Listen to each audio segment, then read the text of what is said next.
Bonjour à tous et bienvenue dans la 8e partie de Thalia et le calendrier enchanté, sous-titré Le premier cristal. J'espère que les parties précédentes vous ont plu et que vous êtes prêts à retourner dans l'île imaginaire. La nuit fut douce et reposante pour nos amis.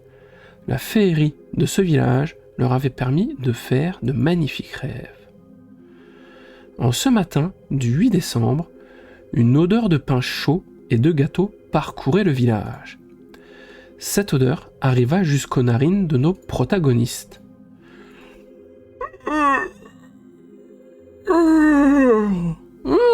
Ça sent bon.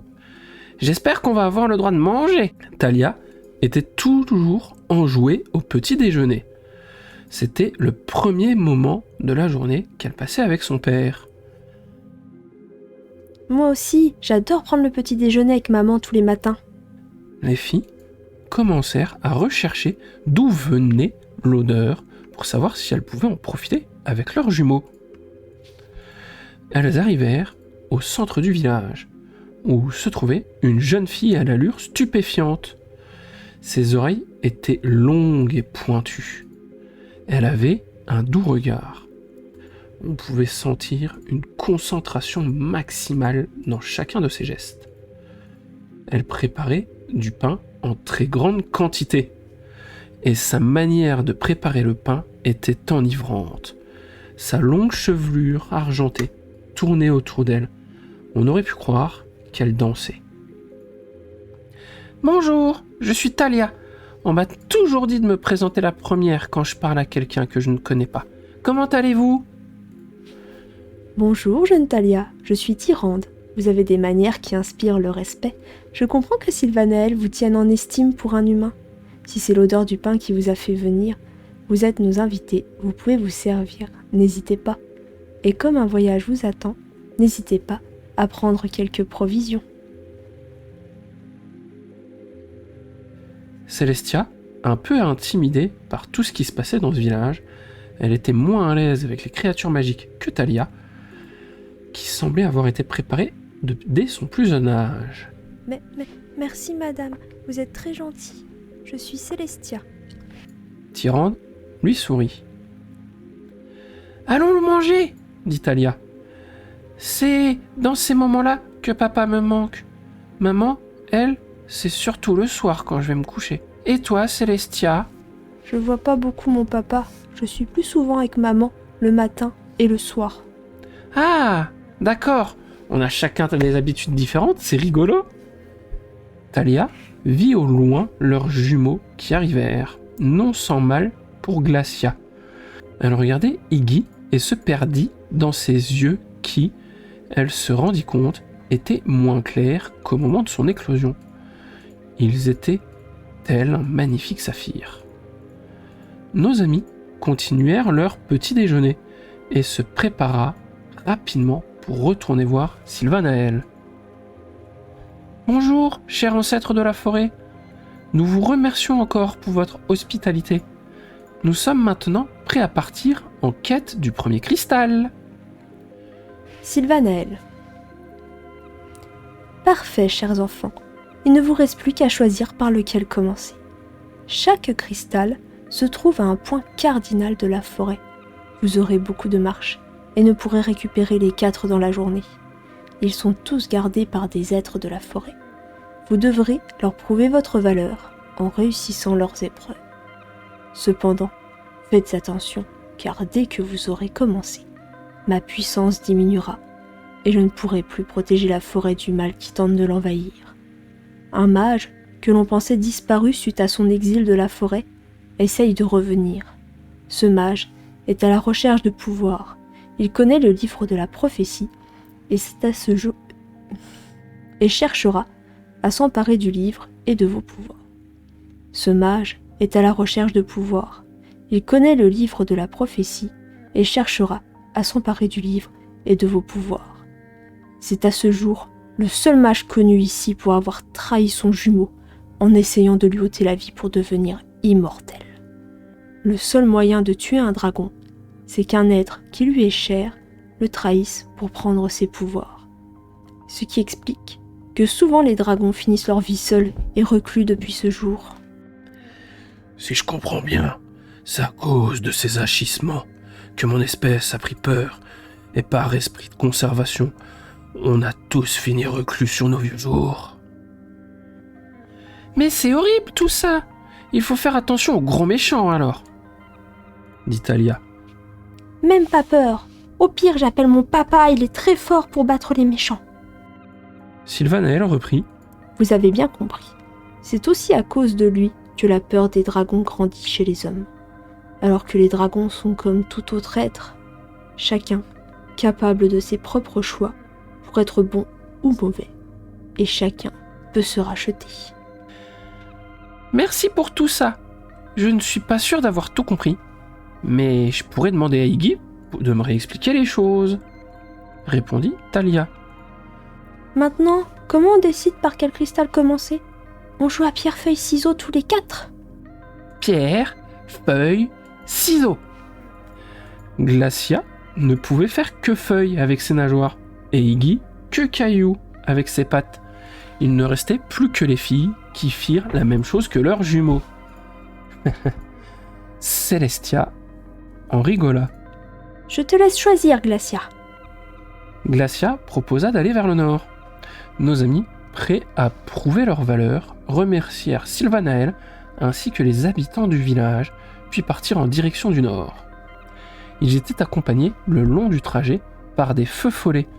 Cela permit d'aller assez vite et de ne pas se perdre.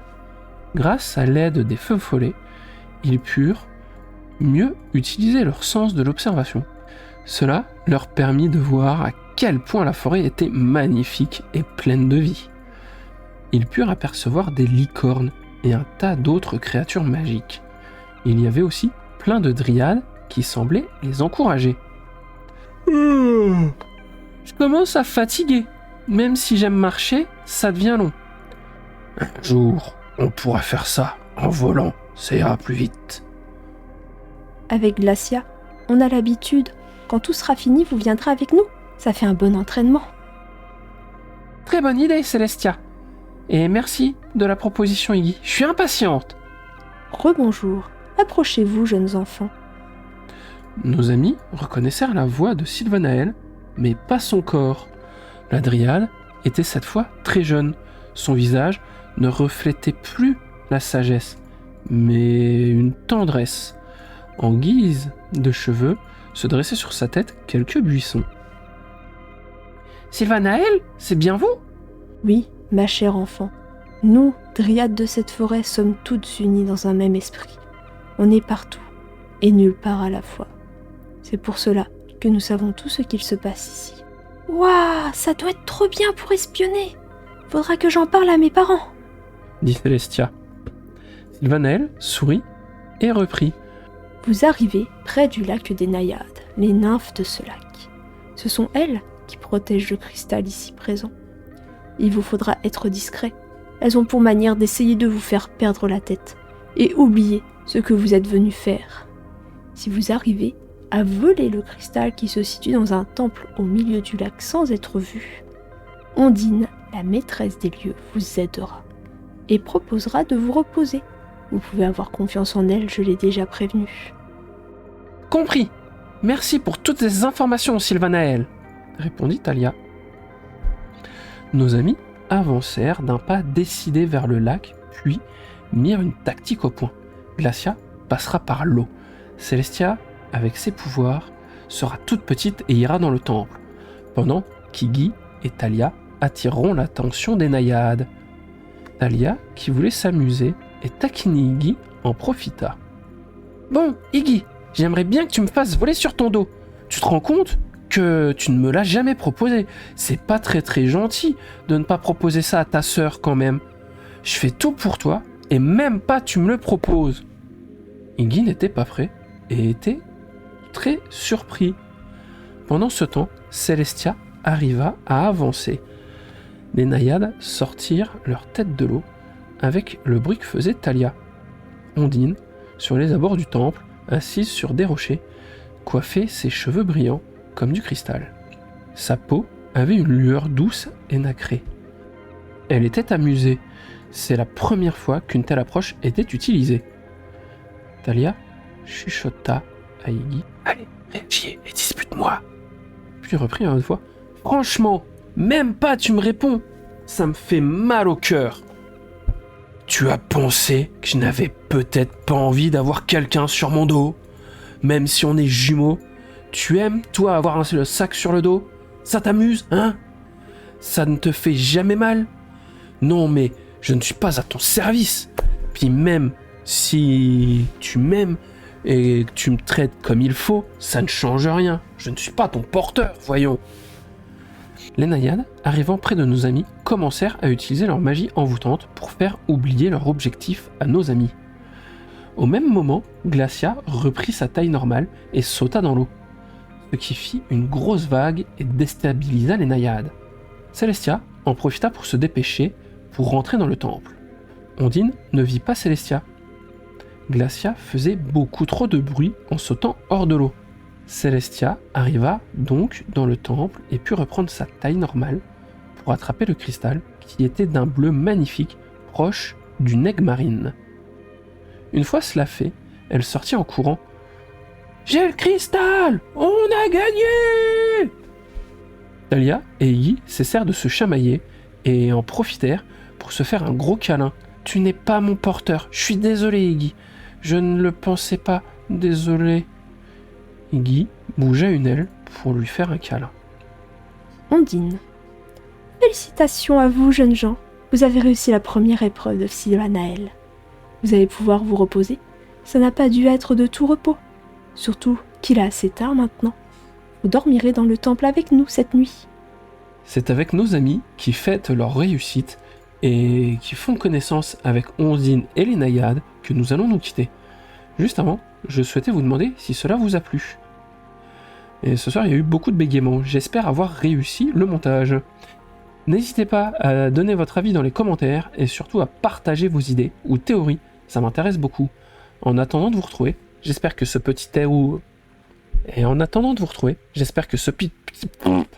Et en attendant de vous retrouver, j'espère que ce petit tour dans l'île...